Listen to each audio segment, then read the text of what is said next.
Bila kita nampak raut wajah orang yang tenang cerah, maka ketenangan bukan pada wajahnya.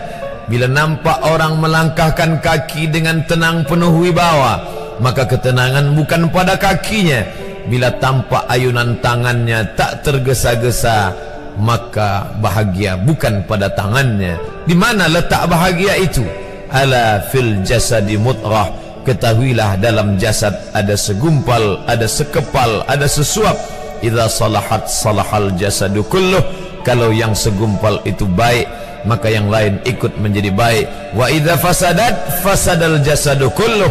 Kalau yang segumpal itu rusak, maka dia pun ikut menjadi rusak. Yang segumpal itulah yang mengendalikan mata, telinga, tangan, kaki. Yang segumpal itulah tempat rindu, benci, marah, ridha, ikhlas, fasik, hasad, kufur. Di sanalah bersemayam rindu dan benci. Maka jangan terlampau benci. Habib habibaka haunamma. Kalau kau sayang, sayanglah secukupnya sahaja. Karena boleh jadi hari ini kau sayang, besok berubah menjadi kebencian. Kalau kau benci, bencilah secukupnya sahaja. Boleh jadi esok pagi dia menjadi orang yang tersayang.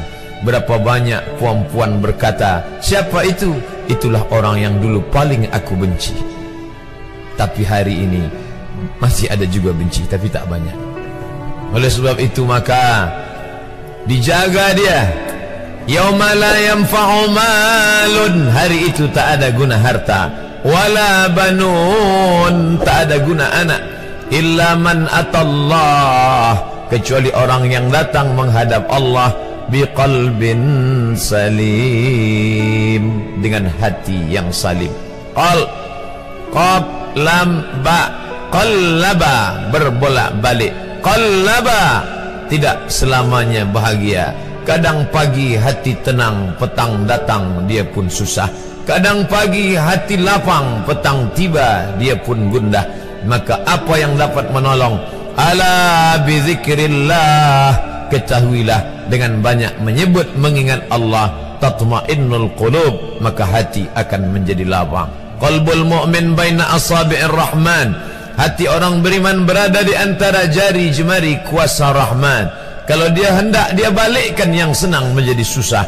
Kalau dia berkehendak, yang susah dia balik menjadi lapang. Berapa banyak orang yang tampaknya mungkin kita kata dia susah, tapi dia masih boleh tersenyum.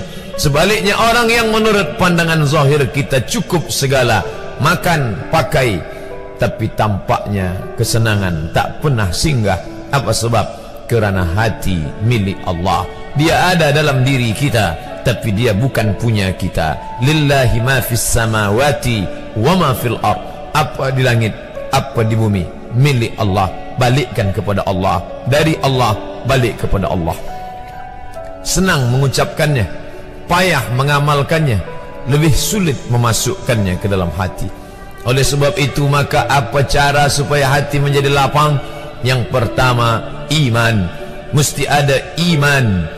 Percaya bahawa dia ada walaupun tak tampak oleh mata. Dulu ada seorang filosof, dia berkata bahawa aku percaya dia ada bila boleh tampak oleh mata, disentuh tangan, didengar telinga. Tapi bila tidak dapat ditengok mata, dipandang mata, didengar telinga, disentuh tangan, maka dia tidak ada. Inilah orang-orang yang berfaham wujudiyah. Wujud ada, mikrofon ada, mimbar ada, orang ada, kerana aku boleh menatap dengan mata, mendengar suara dengan telinga, bersapa tangan dengan alat yang diciptakan Allah Subhanahu wa ta'ala.